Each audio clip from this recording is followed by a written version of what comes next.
Bueno gente, pues durante el día de hoy se ha confirmado ya de forma oficial la renovación de Luka Modric. Y me parece una decisión bastante acertada. Ya era prácticamente un secreto a voces el hecho de que Luka iba a renovar un año más. Y tengo que decir que la renovación me parece súper importante, sobre todo en el contexto actual del Real Madrid. Teniendo en cuenta de que se van jugadores al fin y al cabo de mucho pedigrí, aunque con distintos estatus, como por ejemplo el caso de Kroos, como por ejemplo el caso de Nacho Fernández. Creo que era importante que no se fuese Luka Modric. Creo que era de verdad muy importante que no se fuese.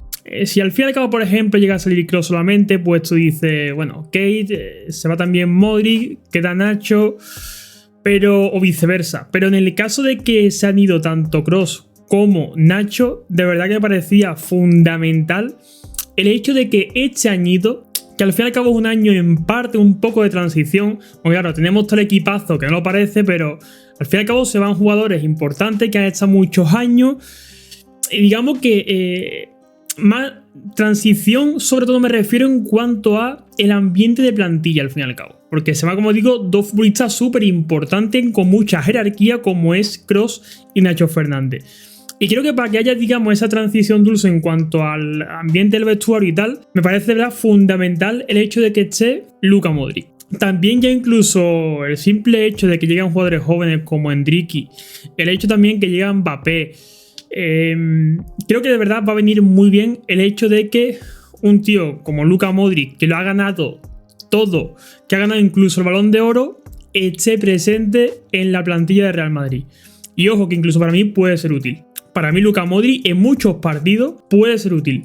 En algunos partidos quizás, creo, la mayoría la verdad, igual creo que podría ser más útil en el segundo tiempo, más como un papel entre comillas de revulsivo, pero incluso habría partidos que en la propia liga que podría jugar perfectamente como titular Luka Modric, más perfectamente. Así que creo que es muy buena decisión por parte de Real Madrid. Como comenté en el vídeo anterior, iba a hablar sobre los dos centrales que a mí me llaman mucho la atención con esa, digamos, noticia inesperada de que Lenny Yoro finalmente se va al Manchester United.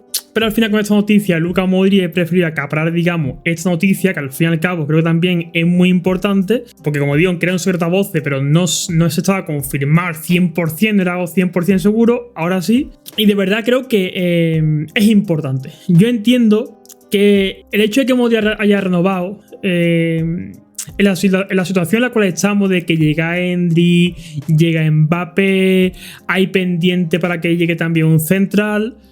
Entiendo que la renovación de Luka Modric sea un poco como secundario, que la gente lo tenga un poco ahí como en el cajón, ¿no? De, bueno, sí, es importante, sí, pero bueno, tal, porque al fin y al cabo todos los focos te llevan a Mbappé, te llevan a Endricky y en un segundo plano te llevan al hecho de que hace falta un central. Pero creo honestamente que la escala de importancia lo pongo muy arriba el hecho de que Modric haya renovado, pero muy arriba. Además creo que, aunque yo puedo entender, de hecho en parte lo pienso, lo que dice mucha gente de que el Real Madrid no tiene que buscar un Kroos, al nuevo Toni Kroos, y que el Madrid tampoco tiene que buscar al nuevo Luka Modric. Yo eso lo comparto, porque es que no hay otro Luka Modric y no hay otro Toni Kroos.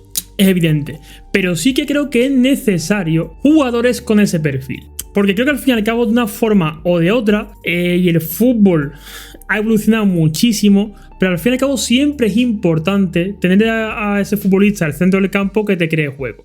Ya te lo crees de más atrás, o sea, un futbolista, digamos, que te lo cree un poco más adelante. Más atrás, por ejemplo, como era Kroos, y un poco más adelantado estos últimos años, como podría ser Luka Modric. Pero de verdad que me parece fundamental.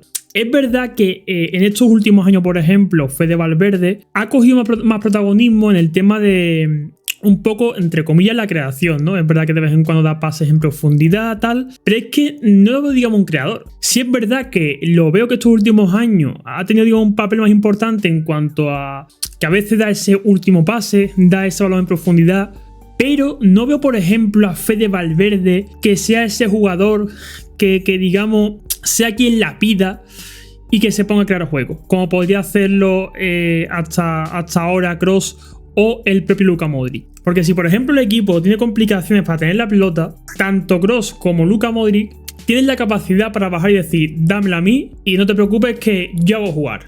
Kroos a las mil maravillas hace eso. Modric también, en mi opinión, un pelín peor que Kroos, pero también lo hace muy bien. Pasa que eso Kroos al fin y al cabo es sublime. ¿Fede Valverde es capaz de hacer eso? Tengo dudas. Y creo que nos estamos confundiendo, o al menos creo que hay gente que se está equivocando porque te dice, no, el sustituto, ¿no?, entre comillas, de Kroos, incluso de Modric, está aquí en Fede Valverde. Y te hace ver como que si Fede Valverde fuera una mezcla entre Kroos y Modric. Y te pone, por ejemplo, highlight de asistencias de Fede Valverde en pases en profundidad y cosas así. Y en mi opinión es tipo, es que no es lo mismo. Kroos, por ejemplo, era un futbolista que a veces te ponía unos pases en profundidad que eran tremendos. 100%, por supuesto. Pero digamos que la importancia de Kroos en el Real Madrid no era precisamente eso. Porque pases como tal en profundidad o ese último pase también lo puede hacer el propio Jude Bellingham. Incluso en un momento lo puede hacerlo Camavinga.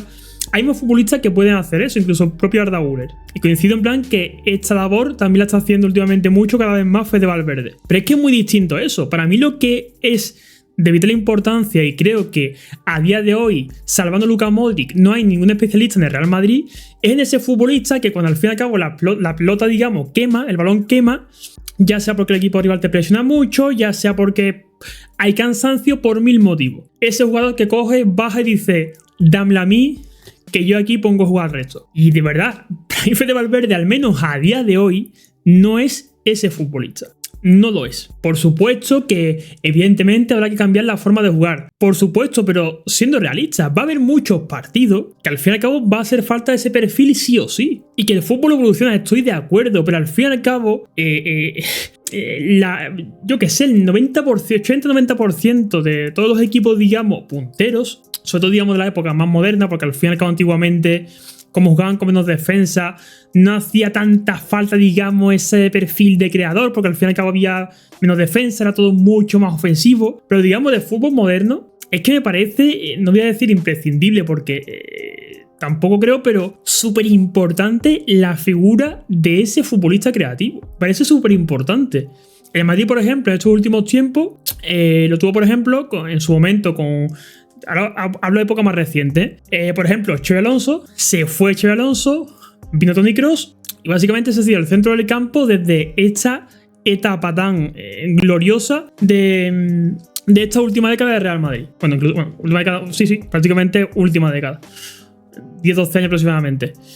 Y de verdad que esa figura me parece súper importante. Cuando ganamos, por ejemplo, la décima, la figura de Xabi Alonso me pareció clave. Igual que me ha parecido súper clave la figura de Toni Kroos para todos los demás que hemos conseguido, para toda esta Champions que hemos ganado. ¿Se puede sobrevivir evidentemente sin Kroos y incluso sin Modric? Por supuesto, pero creo honestamente que se complica el asunto si no se ficha el día de mañana un futbolista de ese perfil. No igual, no quiero a un nuevo Modric, no quiero a un nuevo Kroos. Lo que quiero básicamente un futbolista que tenga sus particulares cualidades, pero que sea un perfil de que sea creativo. Que sea un futbolista que vas a recibir entre centrales y básicamente no se ponga nervioso. Pero repito, puede ser que me equivoque y quién sabe si igual Fede Valverde hace ese papel. Pero a día de hoy, honestamente, como he comentado, creo que no es ese futbolista. Y creo que nos estamos confundiendo. Hay gente que se está confundiendo porque como pone pases en profundidad y a veces incluso el último pase como tal, da la sensación como que no es ese perfil. En mi opinión no, es tipo, ok, pero esa capacidad la tiene, por supuesto, y cada vez más la está demostrando. Pero Fede Valverde, ese futbolista que te va a bajar a recibir, no se va a poner nervioso, va a saltar la línea de presión con un pase. Honestamente, no lo tengo claro. No digo que no, pero no lo tengo nada claro. Pero bueno, dejad vuestra opinión en la caja de comentarios de qué pensáis. Pero en definitiva, yendo digamos a la base del vídeo, súper importante en ambos sentidos, tanto en cuanto a lo que puede aportar en el terreno de juego, tanto lo que puede aportar a nivel de plantilla. Así que de verdad, me parece chapó la renovación por un añito más de Luka Modric. Ya sabéis que si dejáis un like se agradece un montón y de nuevo escribidme en la caja de comentarios que siempre estoy encantado de leeros. Nos vemos en el próximo vídeo, gente. Chao.